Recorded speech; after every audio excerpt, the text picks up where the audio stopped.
Hello, everyone. Welcome to Mind Matters, empowering conversations for public safety professionals, where we'll discuss topics involving wellness and first responders. Join me on this journey of learning from subject matter experts in their various fields of psychology, medicine, leadership, and many more. You can find our show on Spotify and Apple Podcasts. Let's get into the show. I'm your host, Elizabeth Morris.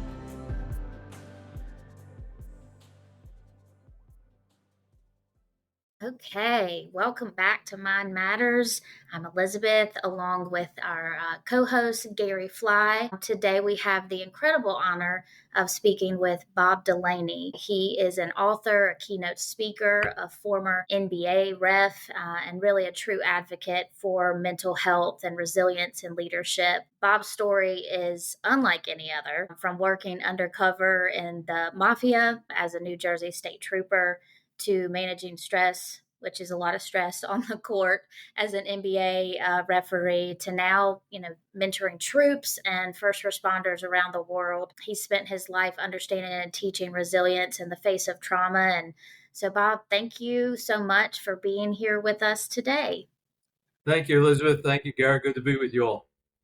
It is great to have you. And as Elizabeth talked a little bit about your background, that's the first thing that I think is so intriguing. And I'd love to hear you talk just a little bit about maybe how that arc brought you to where you are today and how you got involved in the PTSD world.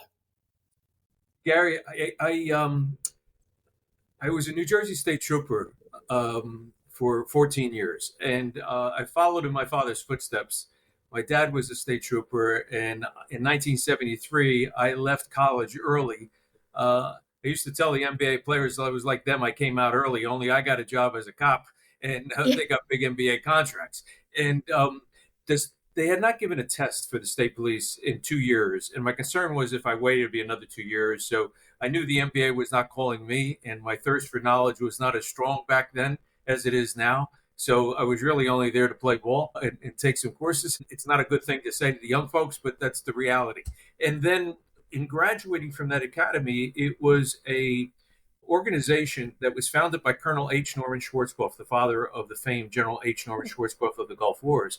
And he brought all that training down from West Point. So we have a resident 20 program that we go through.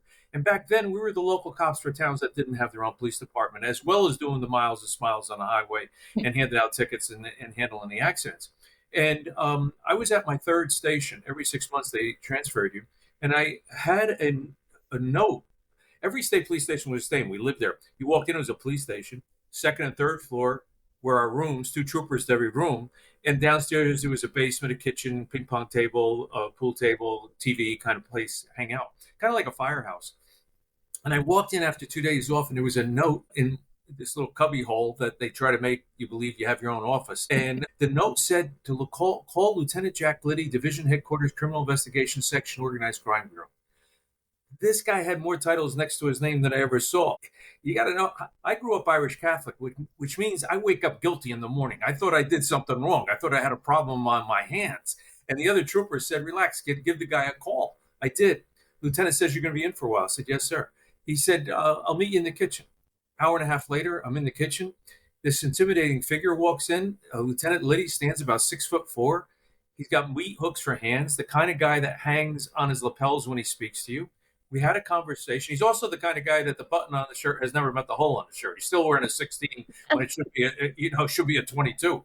And he said to me at one point, "Are you interested in doing undercover work?"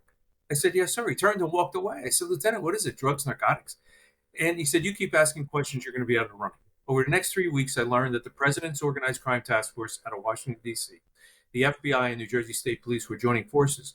And we were going to start our own trucking company on the waterfront in order to truly understand how traditional organized crime infiltrates legitimate business.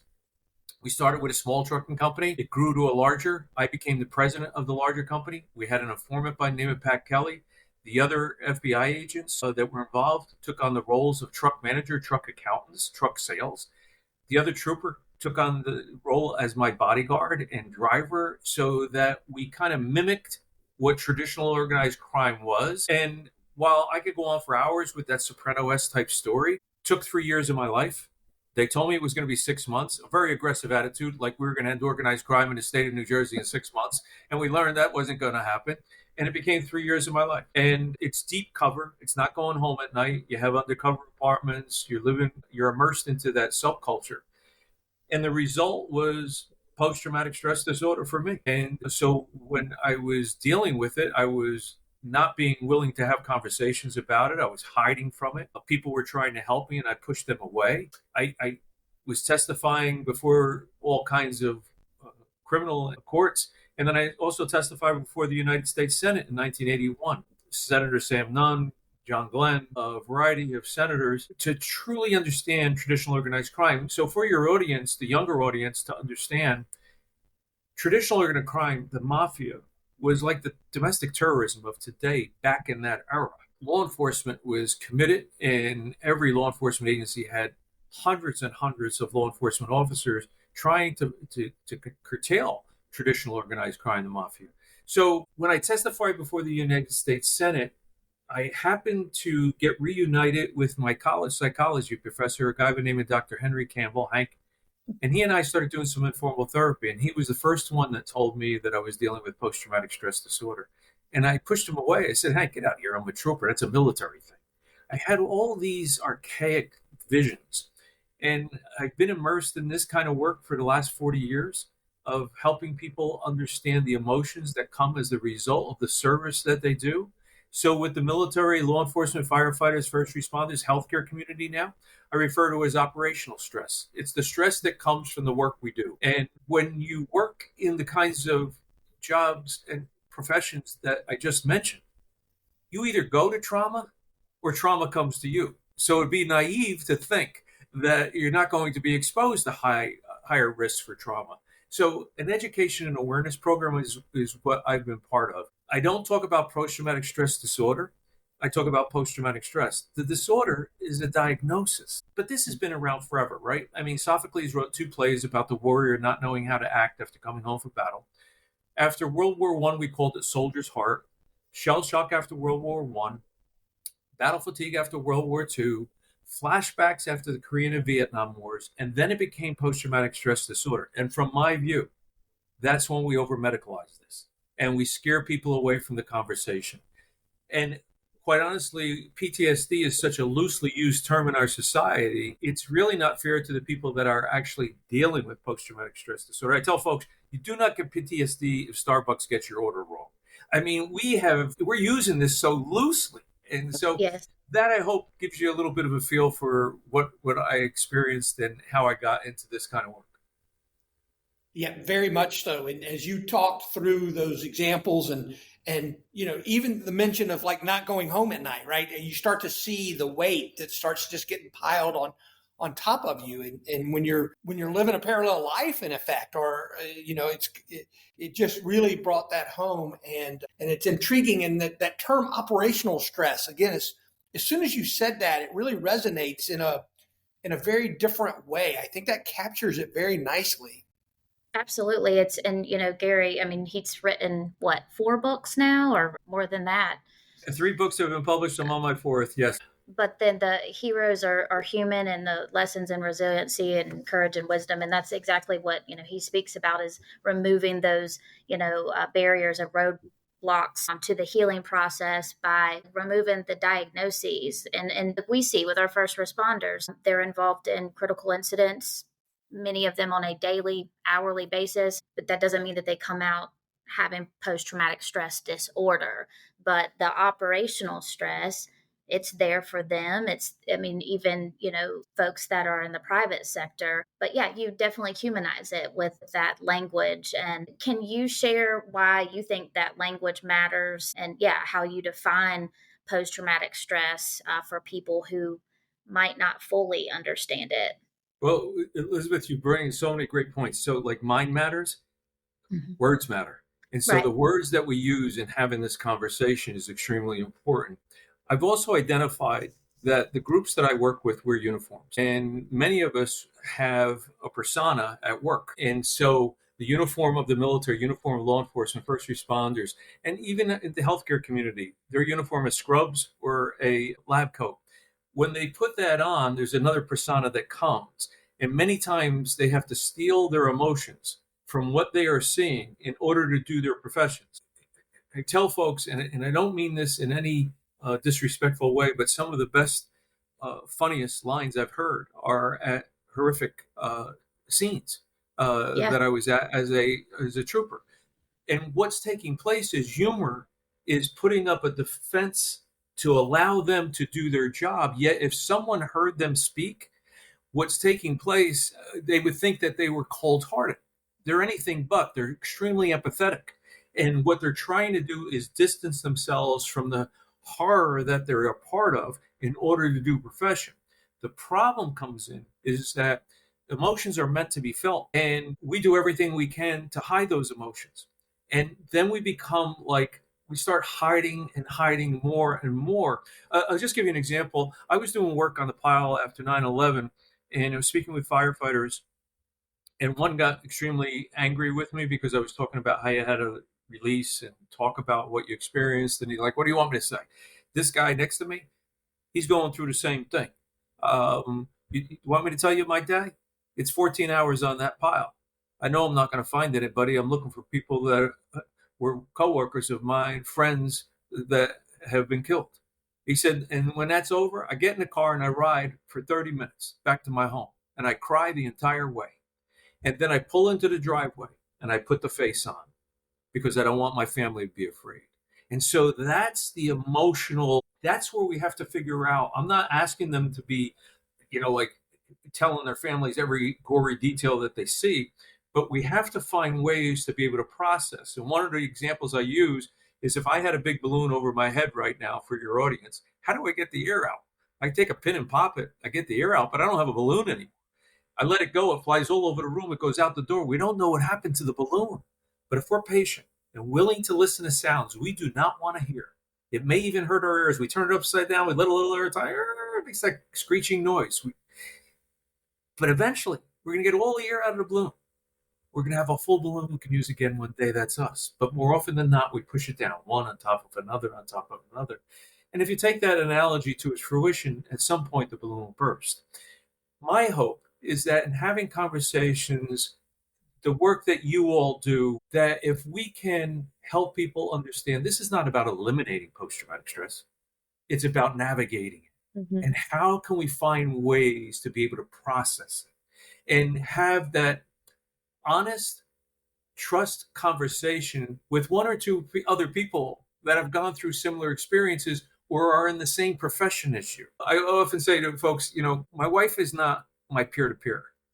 Billy is all things to me. She's my wife. She love her. She's grandma. She's got all these other types, but peer-to-peer I can't put on her because she didn't work undercover with the mafia that I'm aware of. Maybe something that I'm not aware of, but I need to speak to someone else. I got lucky. Joe, if you remember the name Lou Free, Louis Free was an FBI agent who became the director of the FBI, he became a judge, then the FBI director. And Lou was a street agent on my case, but he also was involved with another case.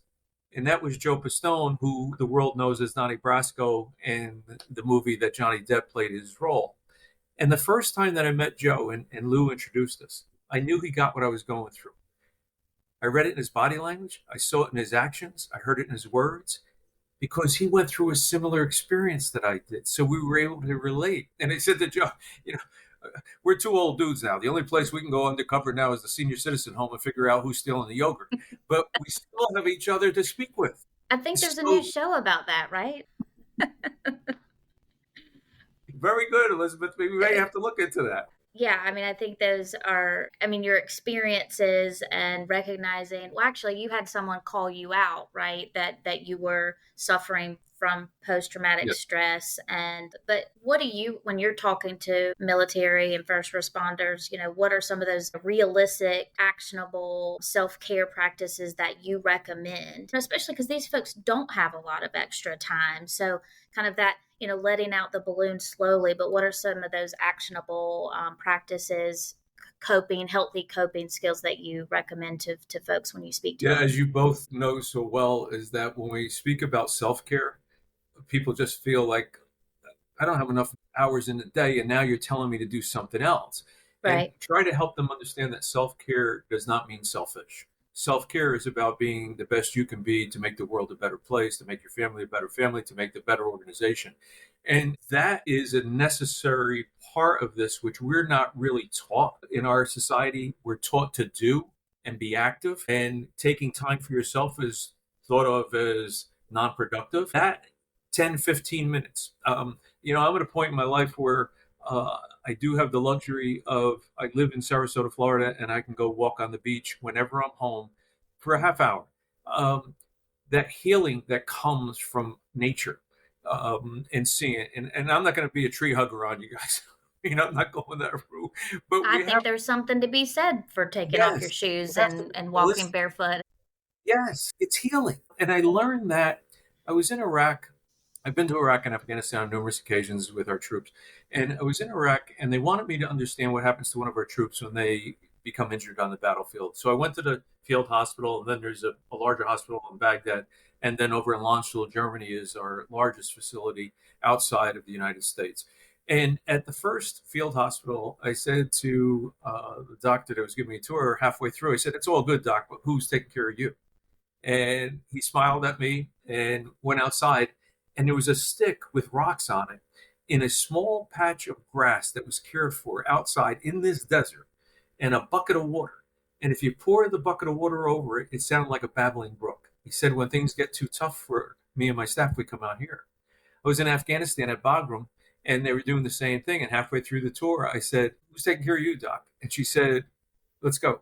She took me up on the roof, and we looked out at snow-capped mountains in Afghanistan. And she said, "When things get too tough, my staff and I come here. And to us, we're in Utah, or we're in Colorado, and we're able to reset." And it's how nature helps us. Animals do the same thing. I never thought I'd be this guy, but like, we have a cat, Ruby, who's an 8-pound cat that's a rescue 6 years ago. She rules the house. But I watch her, and she becomes startled, and she like jumps her, and then she gets on guard. But 2 seconds, 20 seconds later, she goes back to doing what she does. We get an email that comes in, and we try to read the tone of the email, and we're banging back an email like response. We go down rabbit holes. We can learn from the animals as well, as that, yeah, you can be on guard, but that doesn't mean you have to stay in that frozen position of flight. I mean, you can have some relaxation that comes in if you're cognizant of it. Animals really are better at self-regulating, aren't they?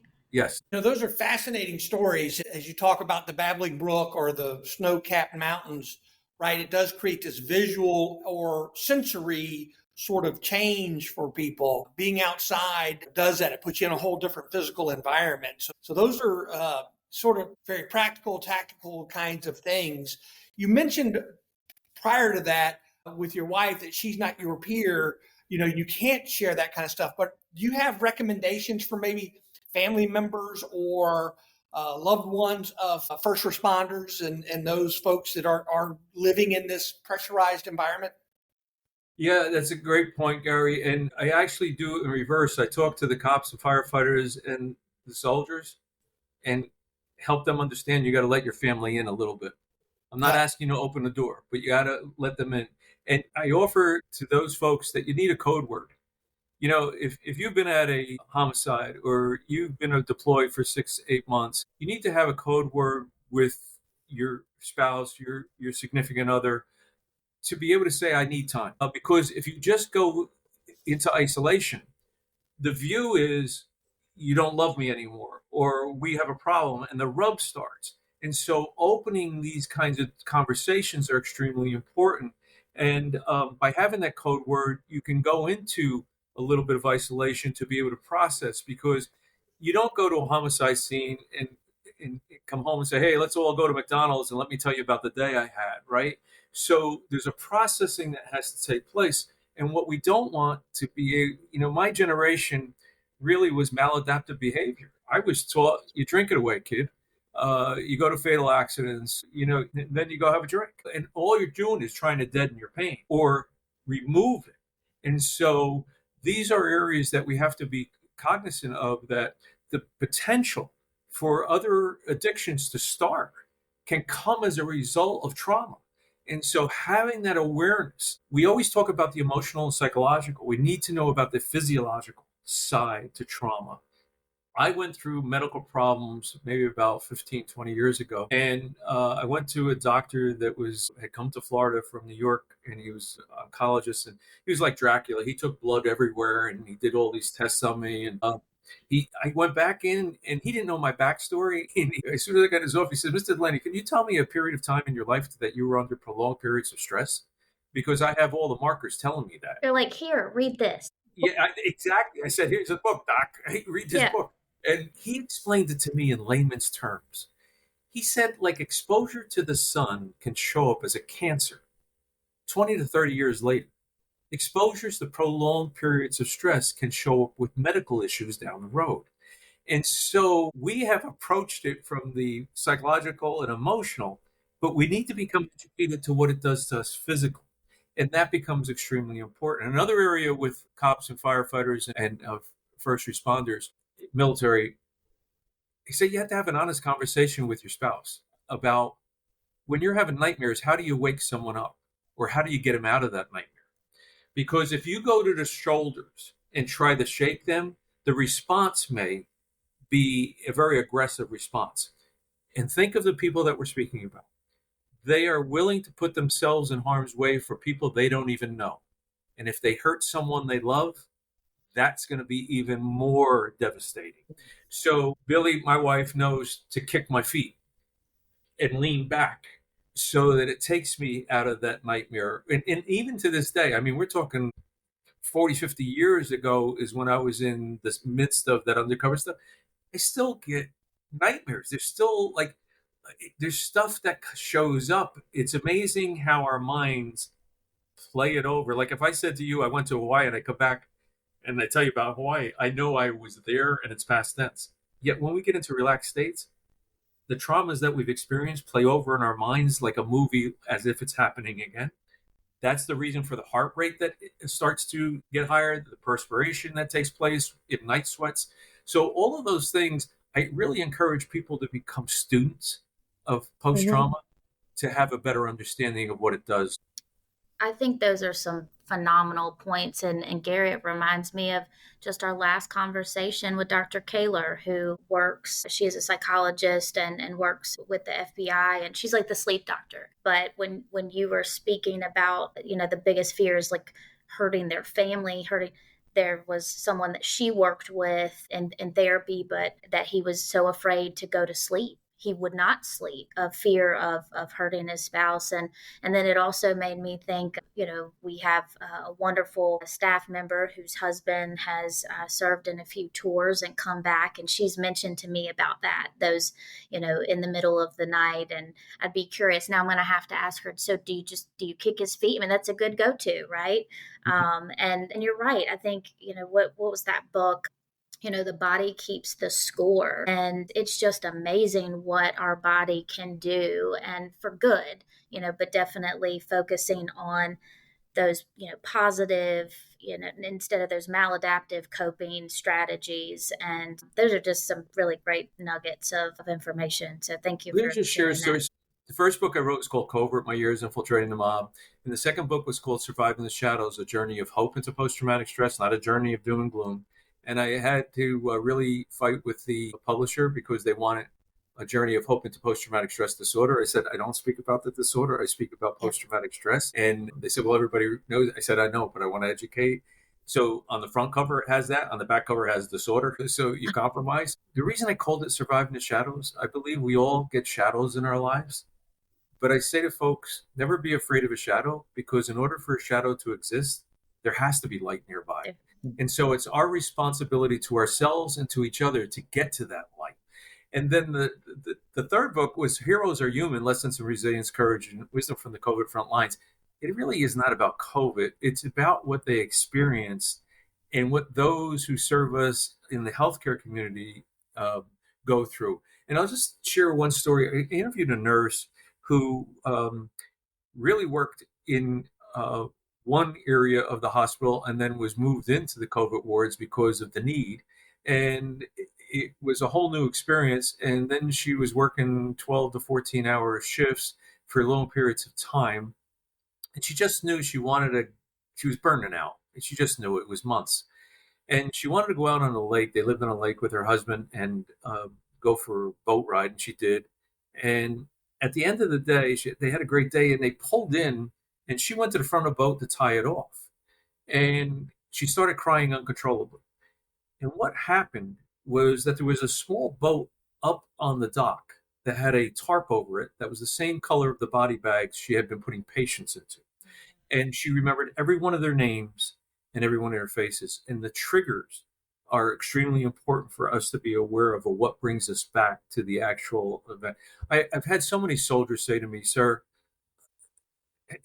I can't go over a bridge without checking for IEDs." In 36 to 48 hours back when Iraq and Afghanistan were in its heightened times, our troops were back from Main Street Baghdad or Main Street Kandahar to Main Street USA in 36 to 48 hours. Those habits, troops would say, "Sir, I hate garbage day in my town because that's where an IED can be hidden." I wanted to bond with my kids, so I went for a walk, and my son kicked a can, and I went ballistic. And I felt that big after yelling at him because where I came from, you kick something, you might not come home. Sir, I was tasked with taking care of the enemy, and I'm talking to my family like they're the enemy. And these aren't stories I made up. These are stories. So understanding what this does to us, it doesn't mean that there's mental illness. This is about mind health. This is about understanding that what you experience may have an impact on you, and we interact with it differently. Like if you and I had cancer and we had the same cancer, they give us the same medical protocol because they know that works. Yet if you're dealing with trauma and I'm dealing with trauma, what works for you may not work for me. And what works for me may not work for you. So we have to find varying ways. And I've always thought of it as sports because that's my background, and that's where basketball became my therapy. And I couldn't play anymore, so I started refereeing, and then I got into the NBA. When I teased you before, I'm like, how is that therapy? Because then you're getting yelled at. But it was a different type of stressor. But I remember when we first spoke, I'm going, okay, Bob. So you decided to go on the court and then deal with coaches in your face and the crowd yelling at you that you made the wrong call. Yeah, Elizabeth, I didn't know what I was experiencing back then, but the game of basketball gave me an inner peace. And when I got between those lines, no matter what was going on in my life, I had to focus on what was there. Mm-hmm. So my hyper focus became center focus. The endorphins that were being released with the running up and down, my hypervigilance was being attended to because I was looking around and doing all kind. So the things, I didn't know all this back then, but it gave me an inner peace. So I always say to folks, whatever gives you an inner peace, it could be quilting, it could be photography. We need to have those kinds of things in our lives that provide that kind of feeling of calmness inside of us. And as crazy as it sounds, something as chaotic as a basketball game, and as you said, Michael Jordan or LeBron yelling at me, was inner peace. Right. It's just so funny. Well, what are you doing now? Let's tell the audience, kind of what's your, day to day, week to week. I know you are doing a lot of trainings, but kind of what's going on in your world today. So my background, so as I told you, I was 14 years in New Jersey State Police, left to go into the NBA. Never thought I would leave the state police, and I started refereeing at the high school and level, and then went into the summer pro leagues and got offered a position. So in 1986, I started with the NBA. And then in 2011, I came off the floor and went into the office as the vice president director of officials. Did that for 5 years, and I was retiring from there. But parallel during all that time, I was doing work with law enforcement, firefighters, military in the area of post-trauma. And then I thought I was going to retire, and Commissioner Sankey created a position with the Southeastern Conference. So I'm the special advisor for officiating development performance. And I continue to do work with Special Operation Forces. Last week I was at SOCOM South, which is down in Homestead, and they're responsible for Central America. This week I'll be at SOF Week, which is Special Operation Forces Week in Tampa. At the end of the month, I go down. Next month, I go to Munich, Germany, and spend time. It's spending time. It's not doing presentations. Presentation is one part. It's making sure you stay around to have conversations with folks. It's not just throwing it out there. I always make this reference. Remember when we were young kids? Well, you don't have as long to remember. I got a long way to remember when I was a young kid. And they would put the car all banged up on the front lawn the day before or 2 days before the prom, as if that was going to stop us from drinking and driving, instead of having education and awareness all the way through the school year. Scare tactics really do not work. So, to Gary's point, creating peer-to-peer conversations or a peer-to-peer program within an organization, I don't care what company you're a part of, whether it's a military, law enforcement, if you're working for IBM, if you're working for a small restaurant, the people that are in that profession know what the internal kind of stressors are in that business. Speaking with someone that's in that world, I believe peer-to-peer conversation at a grassroots program. I say to the troops, you're not going to get a memo from the Pentagon saying you're going to have peer-to-peer conversations, and that's 2 to 3 every Friday. That's not happening. And so you've got to, it's our responsibility to ourselves. We have to create these kind of environments. And I believe that there's different ways that you can do it. As I said, I was always about the sports. And so we had Vets on Deck, which was on sailing, and we had all these different. And then I came to realize the expression of art, the expression of journaling, the expression of painting, the expression of singing. So we started a thing, for lack of a better term, like it was band camp over at Camp Fort Benning back in the day. They could sing and they could talk about. And then I found this one soldier, Jeff Barillo, who's a rapper, and he served in Iraq and now lives out in California. And he had rap songs about post-traumatic stress, and he had one about suicide with red flags. And so I would ask him to be with me, almost like the warm-up act before we got into the presentation. And I would tell you, Gary, Elizabeth, it was like Snoop Dogg and Frank Sinatra showed up at the same place, right? We're two different dudes, but we're talking about the same thing. You have to meet folks where they are. Yeah. If we walk into a room and start talking about the amygdala and about the science of this, you've lost them. Off. Yeah. Be honest about it. Have real stories about it. Yeah, I think that's great. And that's what you're doing. You are telling these stories and connecting with people. And, so I first of all, I want to make sure we share with the audience, where can people find you as far as like on social media, if they're interested in opportunities to learn from you and trainings, and where would they go?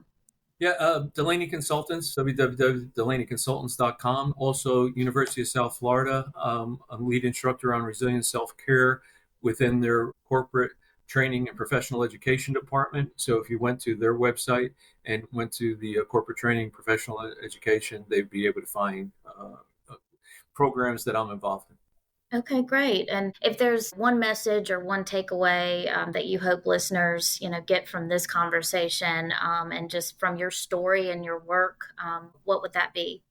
Yeah, find your inner peace, but also understand that the work that you, Elizabeth, and Gary are doing is all part of this. It's not one thing. Making yourself available and listening to folks have this conversation, because there's a stigma that's there. It's broken down. I used to say when I got involved in this early on that we were in the infant stages of truly understanding post-trauma. I believe we're in the adolescent stage now.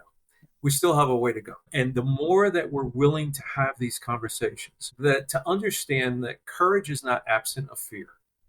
Courage takes place despite the fear that you feel. And that's the same, that's no different than running on the battlefield. We're having the courage to have this conversation, because when you tell me your story, you give me permission to tell you my story.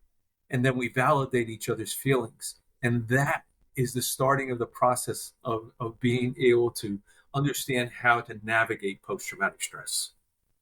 That's great.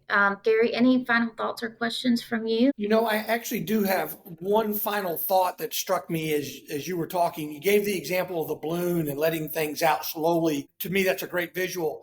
You then later in the discussion talked about the fact that you now still have some of these nightmares, and that's a long tail, right? And I don't know that we've talked much about that in previous podcasts or with others, but it just really struck me that 40 years, 50 years later, you're still with this.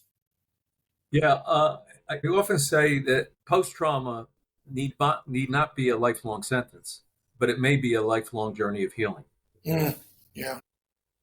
Wow, that's a great final thought. And Bob, I thank you so much again for your time. I know that you were traveling all around the world and for sharing your story and your heart and your wisdom with us today. And for everyone listening, remember these invisible wounds are real, and healing is possible, and resilience can be built one step at a time. So be sure to check out Bob's books and his documentary, Hiding in Plain Sight, for even more inspiration. But until next time, take care of yourselves. And as Lester Holt says, take care of yourselves and each other. So, gentlemen, it was a pleasure being with you. And we will talk again soon, I hope. Thank you. Thanks. Thank you. Bye bye.